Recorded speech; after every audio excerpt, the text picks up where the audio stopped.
I always thought I had a good marriage until I heard my husband's voice floating through our kitchen window that evening. You're better than her in every way, he was saying, his tone dripping with an affection I hadn't heard in years. I can't wait to make you my wife. I'm Nadine, and that was the moment my world crumbled around me. The wine glass I'd been holding slipped from my fingers, shattering on our back patio. Through the window, I could see Colin and Danielle spring apart like guilty teenagers. My husband and my best friend, illuminated by our garden lights, looking at me with matching expressions of horror. Nadine, Danielle's voice quavered. We were just what? My voice came out steadier than I felt. Planning your wedding? Earlier that evening, we'd hosted a dinner party, something we did every month.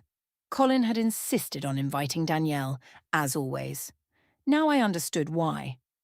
You should go inside, Colin said, his face hardening into that familiar dismissive expression I'd grown to hate. You're making a scene. A scene? I laughed, the sound harsh in my throat, like the scene you two have been making behind my back. Danielle stepped forward, her perfectly manicured hands raised in surrender. Let me explain. How long? I demanded, stepping over the broken glass. How long has this been going on? Neither answered. Their silence told me everything. Nadine, be reasonable, Colin said, using the same condescending tone he'd used last week when I'd told him about my business idea. You know things haven't been working between us. Things haven't been working, I repeated. Is that what you tell yourself to justify sleeping with my best friend? You're always focused on these ridiculous business schemes, he shot back. Playing entrepreneur when you should be focusing on our marriage. Danielle understands what a wife should be. The words hit like physical blows. For years, I'd watched him dismiss my dreams, belittle my ambitions. Every time I'd suggested starting my own company, he'd laughed it off. Stick to what you know, he'd say, patting my hand like I was a child. I understand what it takes to make a marriage work, Danielle added, her voice soft with fake sympathy. Sometimes people just grow apart. My phone buzzed in my pocket. Probably my sister Adeline checking in after leaving the dinner party early. I ignored it, focusing instead on the way Colin's hand had found its way to Danielle's lower back, protective and possessive. You know what's funny? I said, surprising myself with how calm I sounded. I actually felt guilty for boring you at dinner with my latest business proposal. I was going to apologize for talking too much about market research and property values. Nobody wants to hear about that stuff at dinner, Nadine, Colin sighed. It's embarrassing. Embarrassing? My voice rose. You want to talk about embarrassing? How about the fact that my husband and best friend are planning their wedding while I'm still wearing my ring? Inside the house, I could see our dinner guests starting to notice the commotion. Jayla, Colin's sister, was pressing her face against the window, confusion written across her features. Keep your voice down, Colin hissed. You're being hysterical. Hysterical? I stepped closer, my heel crunching on broken glass. I'll show you hysterical. But instead of screaming or throwing things like they clearly expected, I simply pulled off my wedding ring and dropped it into Colin's favourite whiskey glass, still half full on the patio table. Congratulations on your engagement, I said, my voice ice cold. I hope you'll be very happy together. As I turned to walk away, Danielle called after me. Nadine, wait, we never meant to hurt you. I spun back around. You know what hurts the most, Danielle? Last month, when I confided in you about feeling distant from Colin, you told me to work harder on my marriage. Were you sleeping with him then, or did that come later? Her silence was answer enough. Nadine, Colin started, but I cut him off. Don't worry about the dinner guests, I said, already heading for the door. I'm sure you two can entertain them with stories about how I'm not good enough, how I'm just a dreamer who doesn't understand reality. That seems to be your specialty. As I walked through our house, soon to be just his house, I could hear the murmurs of our guests, see their shocked faces. But I didn't stop. I grabbed my car keys and my purse, and I walked out the front door with my head held high. It wasn't until I was in my car, hands shaking on the steering wheel, that I allowed myself to cry. My phone buzzed again, Adeline's name lighting up the screen. This time I answered it. Aid? My voice cracked. I need a place to stay tonight. You're not going back there, Adeline declared, pushing a steaming mug of tea across her kitchen counter. You can stay here as long as you need. 3 days had passed since the dinner party and I'd barely slept. My phone was flooded with messages, some from concerned friends, others from Colin demanding I stop being dramatic and come home. I have to go back eventually, I said, staring into my tea, at least to get my things. Then I'm coming with you. Adeline's tone left no room for argument. We'll go when we know he's at work. But when we pulled up to the house later that morning, Colin's car was in the driveway, so was Danielle's. Turn around, I said quickly, but Adeline was already parking. No way, she said, unbuckling her seatbelt. This is your house too. You have every right to be here. Inside, we found them in the living room, surrounded by boxes. Danielle froze when she saw me, a framed photo of our wedding day in her hands. What are you doing? I asked, though the answer was obvious. Packing up your things, Colin said, not meeting my eyes. I thought it would be easier. Easier for who? Adeline cut in. For you to move your girlfriend in faster? I'm trying to be considerate, he snapped. I laughed bitterly. Considerate would have been not sleeping with my best friend. Former best friend, Danielle corrected quietly, and something in me snapped. You're right, I said, snatching the wedding photo from her hands. My best friend died the moment she decided to betray me. Nadine, Colin sighed, using his reasonable voice. We need to discuss the divorce settlement. I've already talked to my lawyer. Of course you have, I interrupted. Always efficient when it comes to getting what you want. I headed upstairs to our bedroom, now stripped of anything that made it ours. My clothes were already packed in boxes, my books stacked neatly beside them. As I started checking drawers to ensure nothing was missed, I found it, the letter from Mom. She'd written it before she died last year, separate letters for each of us kids. I'd never opened mine, too afraid of what final words she might have left me. With trembling hands, I broke the seal. My dearest Nadine, it began. I've watched you dim your light for others, especially Colin. Don't let anyone convince you that your dreams are too big or that you're not capable. You have my business sense and your father's determination. Use them both. Tears blurred my vision as I read on. Remember when you were 10 and you set up that lemonade stand? You didn't just sell lemonade. You created different flavors, hired your sister to help, even convinced the neighbors to let you set up satellite stands in their yards. You made enough to buy that bike you wanted. That's who you are. Innovative, determined, unstoppable. Don't let anyone make you forget that. What's that? Colin's voice made me jump. He was standing in the doorway watching me. Nothing that concerns you anymore. I folded the letter carefully, tucking it into my pocket. Look, he said, stepping closer. I know you're hurt, but you have to understand. Danielle and I, we connect on a different level. She supports my goals, doesn't challenge everything like you do. You mean she doesn't have any goals of her own? I corrected him. She's content living in your shadow. See, this is exactly what I'm talking about. You're always pushing, always wanting more. It's exhausting. You're right, I said, standing up straighter. I do want more. I want a life where I'm valued, where my dreams matter. Thank you for showing me I'll never have that with you. Adeline appeared in the doorway. The car's loaded with your boxes, ready to go? I nodded, but Colin blocked the door. We need to discuss the house. I think it's fair if... Fair? Adeline scoffed. Like how fair it was when you were screwing her best friend. Get out of my way, Colin, I said quietly. My lawyer will be in touch about the house and everything else. Your lawyer? He laughed. Since when do you have a lawyer? Since I decided to stop letting you make all my decisions. I pushed past him, Mom's letter burning like a talisman in my pocket. As we drove away, Adeline glanced at me. You okay? No, I admitted. But I will be. I pulled out Mom's letter, running my fingers over her familiar handwriting. I think it's time I started that business I've been dreaming about. Really? Adeline's face lit up. What's the first step? I smiled, feeling stronger than I had in days. First, we call Valerie Duncan. Remember that successful real estate developer Mom used to work with? I think it's time I asked for some advice. The key to real estate isn't just buying and selling properties, Valerie said, spreading out a map of our town on her office desk. It's seeing potential where others don't. 2 weeks had passed since I'd left Colin, and I'd spent every day absorbing everything Valerie could teach me. She'd been my mother's colleague and friend, and when I called, she didn't hesitate to help. Look here, she pointed to a neglected area of town. Everyone's focused on the trendy downtown developments, but this neighbourhood? It's a goldmine waiting to happen. That's where the old factory district is, I said, leaning closer. Exactly. And with the new transit line coming through, those properties are going to skyrocket in value. The door opened, and my father walked in, his face tight with concern. Nadine, what are you doing?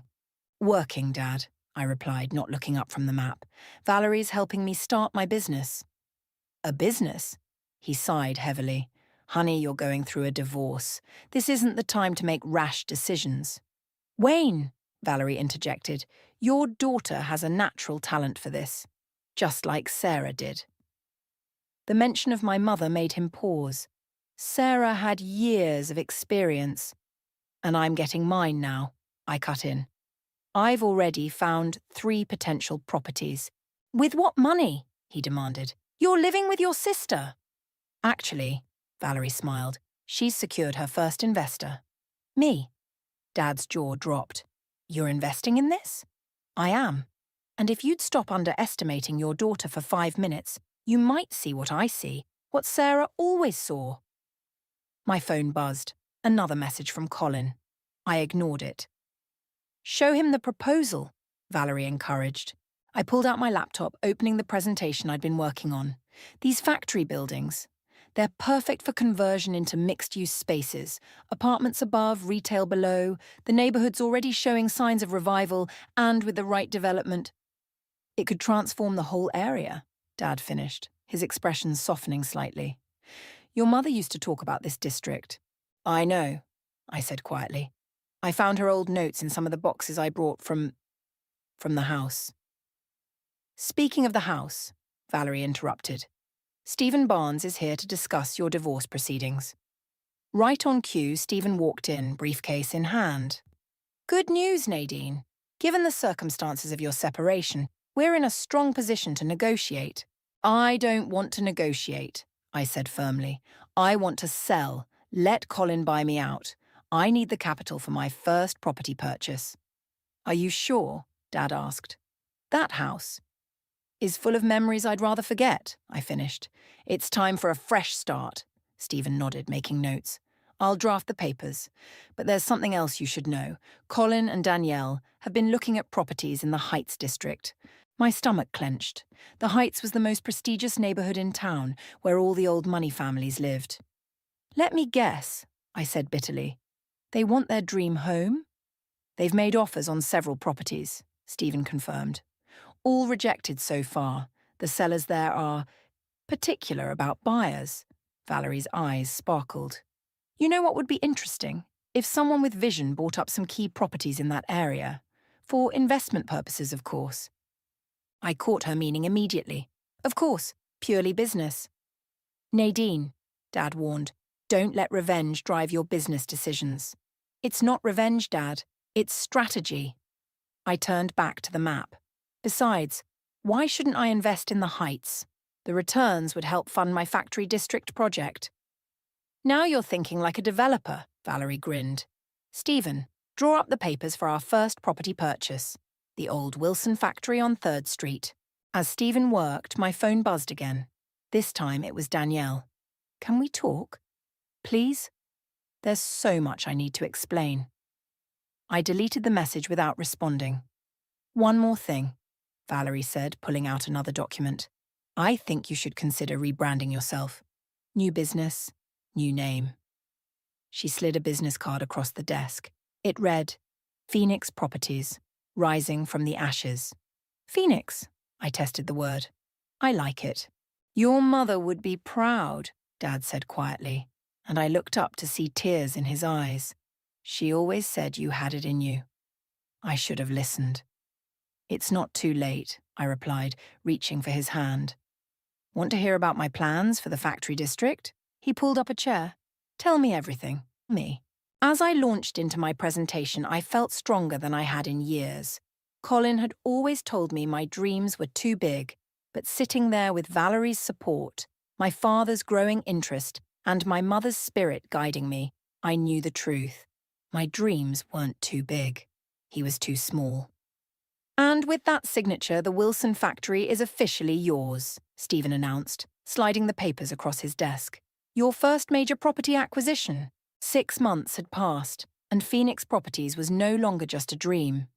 The old factory was already undergoing renovations, with 3 retail spaces pre-leased. I can't believe how fast everything's moving, Adeline said, squeezing my hand. Have you seen the local business journal? They're calling you the rising star of real estate development. Before I could respond, my phone lit up with a text from Valerie. Turn on Channel 6, now.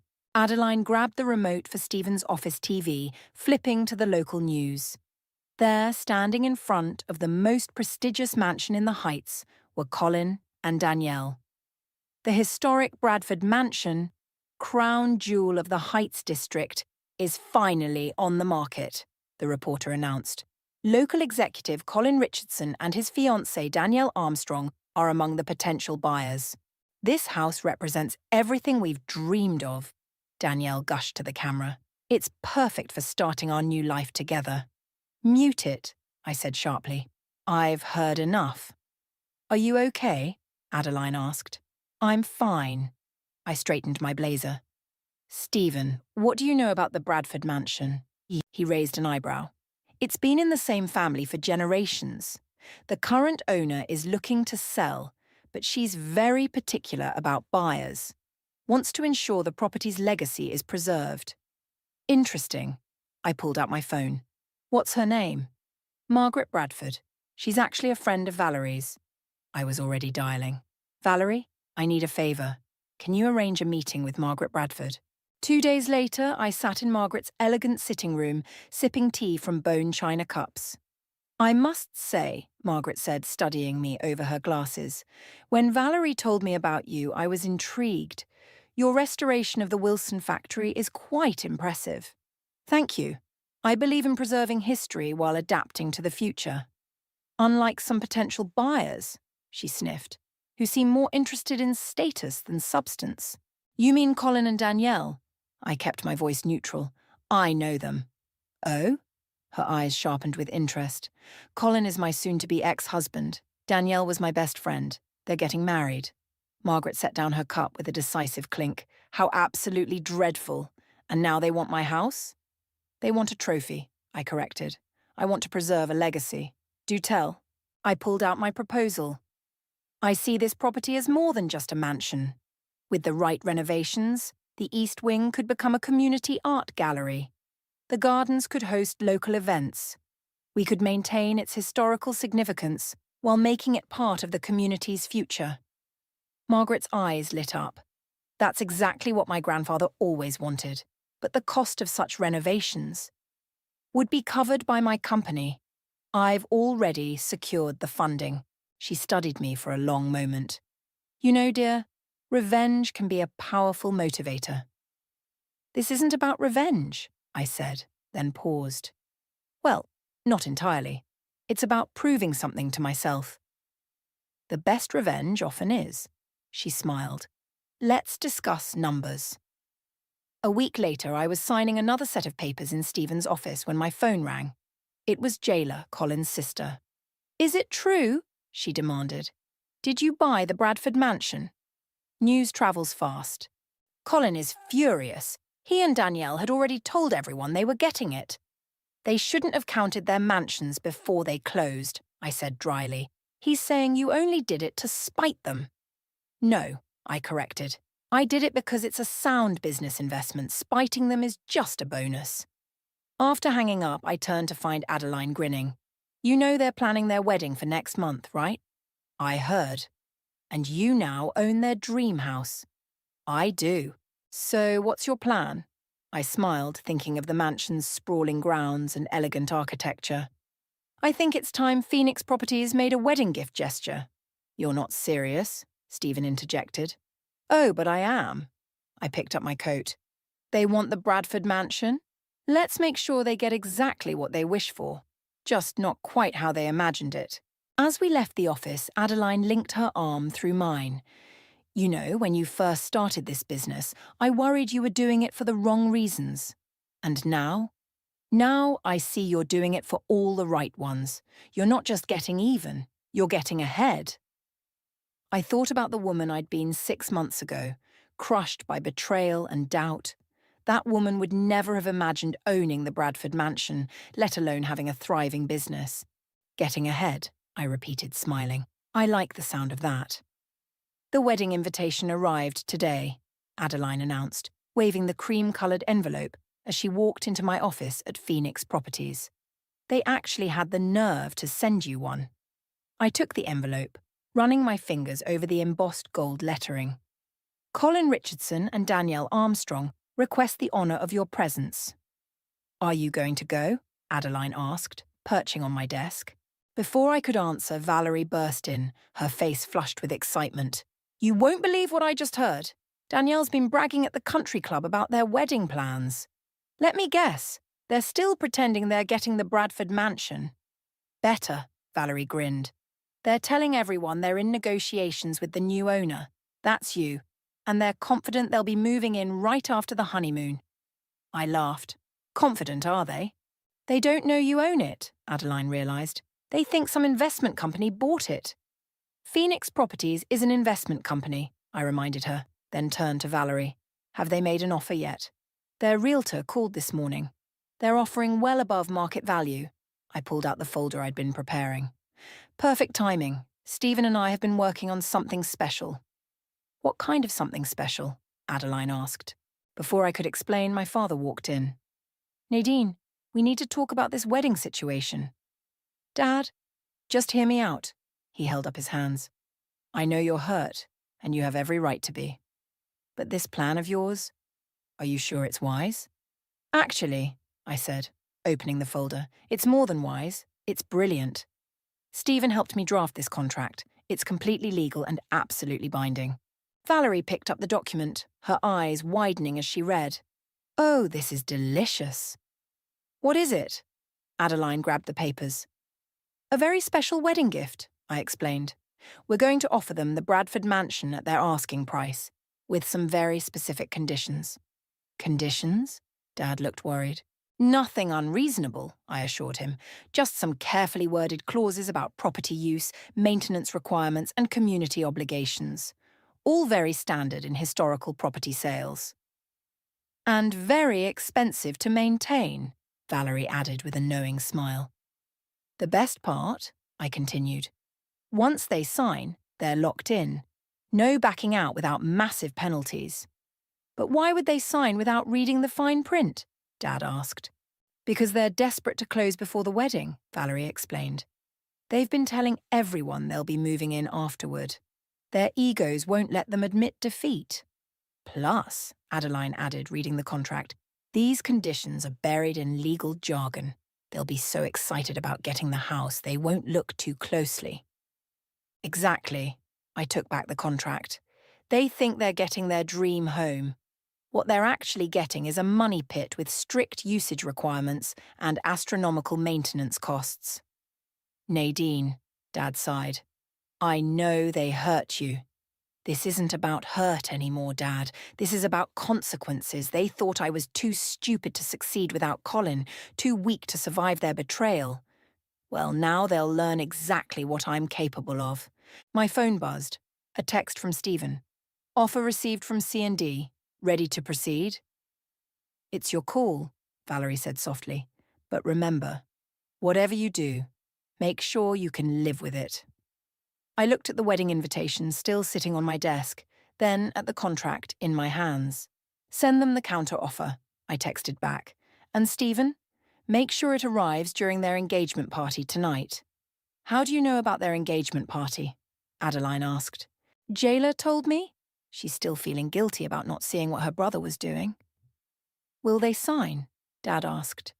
They will, Valerie assured him. People like Colin and Danielle care more about appearances than details. They'll see what they want to see. I picked up the wedding invitation again, finally opening it. Inside was a handwritten note from Danielle. I know we can never be friends again, but I hope someday you'll understand that everything happens for a reason. You're right, Danielle, I murmured. Everything does happen for a reason. I checked the RSVP card marking will attend with a flourish. You're really going to their wedding? Adeline asked, incredulous. Of course, I smiled. I have to deliver my gift in person. As my family exchanged worried looks, I felt a strange sense of calm. This wasn't just about revenge anymore. It was about justice. Colin and Danielle had tried to break me, but instead, they'd forced me to become stronger than ever. Trust me, I said, putting the invitation away. Their wedding day is going to be unforgettable. The church bells chimed as I walked in, wearing a perfectly tailored navy blue dress that had cost more than my entire wardrobe from my married days. Heads turned, whispers followed. I can't believe she actually came, someone muttered. Bold move, another replied. Jayla intercepted me before I could find my seat. Nadine, I didn't think you'd really come. And miss my ex-husband marrying my ex-best friend. Wouldn't dream of it. They signed the contract for the Bradford mansion last night, she said, lowering her voice. Colin's been insufferable about it. Keeps talking about how they won. I smiled. Did they? Before she could respond, the wedding planner started herding everyone to their seats. I chose one near the back, perfect for observing without being obvious. Adeline slipped in beside me. You don't have to stay, I whispered. Are you kidding? I wouldn't miss this for the world. The ceremony began with all the pomp you'd expect from a couple desperate to prove something. Danielle floated down the aisle in a dress that probably cost as much as my first property investment. Colin beamed at her with the same look he'd once given me. Dearly beloved, the priest began, and I felt Adeline squeeze my hand. I'm fine, I assured her, and I was. Watching them exchange vows, I felt nothing but a detached sort of pity. They looked perfect together, both so focused on appearances, on proving they'd made the right choice. The reception was held in the grand ballroom of the city's most expensive hotel. I waited until after dinner, after the toasts, after their first dance. Timing was everything. Speech! Someone called out as Danielle finished thanking everyone for coming. Nadine should give a speech. The room fell silent. Colin's face darkened, but Danielle, probably thinking she could prove how amicable everything was, smiled and gestured for me to stand. I rose slowly, champagne glass in hand. I'd like to present the happy couple with their wedding gift. Nadine, Colin warned, but I was already signalling to Stephen, who approached with an elegantly wrapped package. Open it, I encouraged. I insist. Danielle, perhaps hoping to diffuse the tension, began unwrapping the package. Inside was a framed document, their signed contract for the Bradford mansion, with a red bow attached. I don't understand, she said, frowning. Read it, I suggested. Particularly the parts about the historical preservation requirements, mandatory community access, and annual maintenance costs. Colin snatched the frame, his eyes scanning the document. His face went from confused to angry to pale. What is this? He demanded. Your dream home, I replied sweetly. Owned by Phoenix Properties, my company. You signed the contract last night, remember? So eager to close the deal before the wedding. Danielle grabbed the contract, her perfectly manicured fingers trembling. These requirements, these costs. Oh yes, I continued loud enough for everyone to hear. The mansion must maintain its historical integrity, which means no modern renovations. The grounds must be open to the public 3 days a week for historical tours. And the maintenance costs? Well, historical properties don't come cheap. You can't do this, Colin sputtered. Actually, I can. You signed the contract, legally binding as your lawyer will confirm. If you'd bothered to have one review it before signing. You tricked us, Danielle accused. No, you tricked yourselves. So desperate to prove you'd won, you didn't even read what you were signing. The whispers around the room grew louder. I could see Colin's business associates exchanging glances, probably reconsidering their deals with a man who'd sign a contract without reading it. "We'll fight this," Colin threatened. "You're welcome to try," I smiled. "But everything's legal. Ask your lawyer, after you've hired one, that is."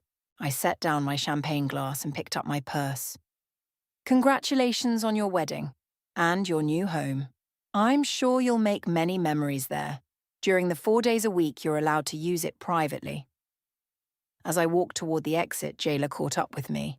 "That was brutal," she said, but she was grinning. "That was business," I corrected her. "They wanted the Bradford mansion? Now they have it, along with all the responsibilities and restrictions that come with owning a historical property."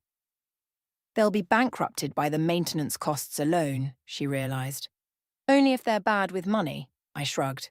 But then, we already know how well Colin reads contracts. At the door, I turned back one last time. Colin and Danielle were huddled with their parents, frantically reading through the contract. Their perfect wedding had turned into exactly what they deserved, a harsh lesson in consequences. "Ready to go?" Adeline asked, appearing at my side. "More than ready," I replied. "I have a meeting tomorrow about expanding the factory district project." As we left, the sound of Colin's angry voice followed us. "What do you mean we can't back out of the contract?" I smiled. Sometimes Karma needed a little help, and I was happy to assist. "They're suing us," Stephen announced, dropping a thick folder on my desk 3 weeks after the wedding. "Claiming fraudulent misrepresentation." "Let them," Valerie said from her seat by the window. "Every lawyer in town has already seen that contract. It's ironclad." My phone buzzed. Another message from Danielle. "Please, we need to talk. The maintenance costs alone are destroying us." "They've already missed their first maintenance payment," Stephen continued. "The Historical Society is not happy." "Neither is the community board," Valerie added. "The mansion was supposed to be open for tours yesterday, but they kept the gates locked. I was about to respond when my office door burst open. Colin stormed in, his face red with anger, Danielle trailing behind him. "You vindictive witch!" he spat. "You set us up." "Actually," I replied calmly, "you set yourselves up. I merely provided the opportunity." "We can't afford these payments," Danielle pleaded. "The Historical Society is demanding immediate repairs to the East Wing. The garden needs thousands in maintenance." "All clearly outlined in the contract you signed," Stephen interjected. "A contract you deliberately made impossible to fulfill," Colin shouted. "Impossible?" I stood up. "Like it was impossible for me to succeed without you? Like my business dreams were impossible?" "That's different." "No, it's not. You thought I was incapable of running a business. You mocked my ambitions. Well, guess what? I'm not just running a business, I'm running the business that owns your dream house." "We'll lose everything," Danielle whispered. "Like I lost everything." I turned to her. "My marriage, my best friend, my trust, all gone in an instant because of your choices." "We made a mistake," she admitted. "We know that now." "The only mistake you made was underestimating me." I picked up the contract. "Everything in here is legal and standard for historical properties. If you'd bothered to read it, or consult a lawyer, you'd have known what you were getting into." "Just let us out of the contract," Colin demanded. "There's a clause for that," Stephen said helpfully. "Section 23, paragraph B. They can terminate the contract for a fee of 3 times the purchase price." Colin's face went pale. "That's millions." "Then I suggest you start giving those historical tours," I said. "The admission fees might help with the maintenance costs."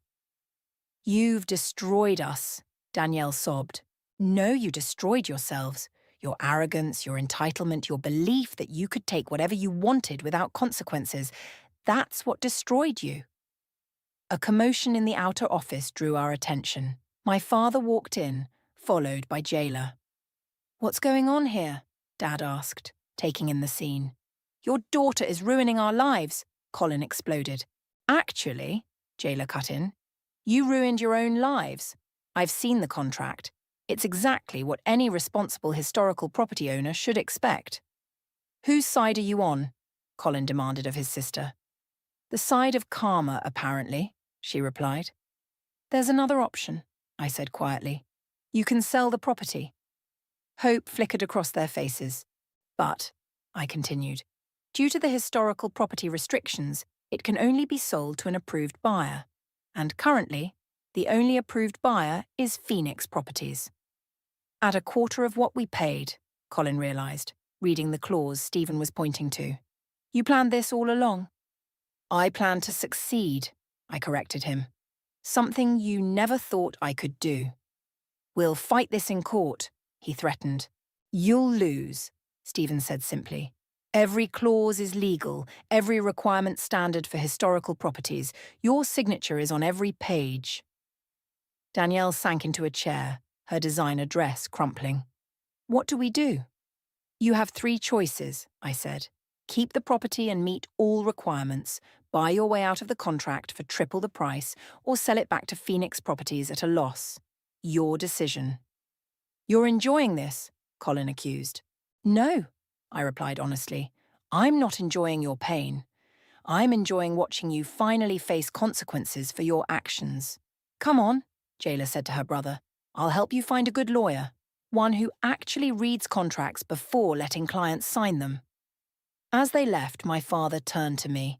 That was quite something. Too harsh? I asked. He shook his head.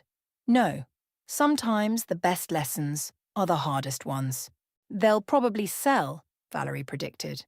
Their pride won't let them give historical tours to the community they bragged to about owning the mansion.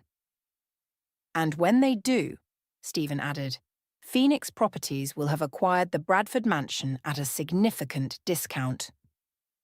I looked out my office window at the city skyline, thinking about how far I'd come from the woman who'd overheard her husband's betrayal in their garden. You know what the best part is? I said. This isn't even about them anymore. It's about what comes next. And what comes next? Dad asked. I smiled, pulling out my plans for the Bradford Mansion's Community Arts Centre. Something impossible. The Bradford Community Arts Centre, I read from the newly installed plaque, running my fingers over the engraved letters. What do you think, Mom? I placed fresh flowers beneath the memorial bench we'd installed in the mansion's garden. The morning sun caught the dew on the roses, making them sparkle. She would have loved this, Dad said, joining me, especially the youth art program. Ms. Davis! A group of art students waved as they entered through the mansion's front doors, portfolios tucked under their arms. The building that Colin and Danielle had wanted to turn into their private showcase was now alive with creativity and purpose. Ready for the board meeting? Valerie asked, approaching with a stack of papers. The factory district development numbers are impressive. Before I could answer, Adeline rushed over, practically bouncing with excitement. You'll never guess who I just saw at the coffee shop. Who? Colin and Danielle. They're moving to another state. Apparently his new job isn't quite as prestigious as his old one. I heard they had to sell their car to cover the mansion's contract termination penalties, Valerie added. Are you happy now? Dad asked quietly. I thought about it watching another group of students enter the mansion. I'm not happy about their suffering. I'm happy about what we've created here. Speaking of creation, Adeline grinned, wait until you see today's local business journal. She pulled out the magazine and there it was, my face on the cover. Phoenix Rising, How Nadine Davis Transformed City Development. The writer did a good job, Valerie noted, especially the part about combining profitable development with community impact. Ms. Davis? A teenage girl approached shyly. Could you look at my portfolio? My art teacher says I might qualify for the scholarship program. Of course, I smiled, gesturing toward the mansion. Let's go to the gallery. Inside, the mansion's grand rooms had been transformed into light-filled gallery spaces. Local artists' work hung alongside student pieces, the walls alive with colour and creativity. I remember when you first told me about your business dreams, Dad said as we walked through the gallery. I was like Colin. I didn't believe in you. I'm sorry for that. You changed your mind, I reminded him. That's what matters. Ms. Davis? Stephen appeared at the gallery entrance. The board is ready for you. In the converted library, now our conference room, the board members waited. Among them sat Jayla, who joined Phoenix Properties after leaving her brother's company. "Before we begin," she said, "I should tell you, Colin and Danielle signed the final settlement papers this morning. The mansion is officially, completely yours." "Good," I nodded. "Now we can focus on what matters. The factory district development is creating affordable housing, the arts centre is providing education opportunities, and Phoenix Properties is more successful than ever," Valerie finished proudly. After the meeting, I found myself back in the garden. A young couple was taking wedding photos by the fountain. We'd started renting the grounds for events to help fund the art programs. "Excuse me?" the bride called out. "Are you Nadine Davis, the owner?" I nodded. "Thank you for making this place accessible to everyone," she said. "We could never afford one of those exclusive venues, but this is perfect." As they returned to their photos, Adeline joined me. "Remember when you thought this place would just be your revenge?" It was never just about revenge, I realised. It was about proving something to myself. And what was that? That sometimes the best revenge isn't about destroying others. It's about creating something meaningful from the ashes of what they destroyed. My phone buzzed with a text from Danielle. "I understand now. What we did to you was unforgivable. But what you've done with the mansion, it's incredible. I'm sorry I didn't believe in you." I showed the message to Adeline. "Are you going to respond?" she asked. "No," I said, putting the phone away. Some chapters need to stay closed. The garden was filling with people. Artists setting up easels, families spreading picnic blankets, students sketching the flowering trees.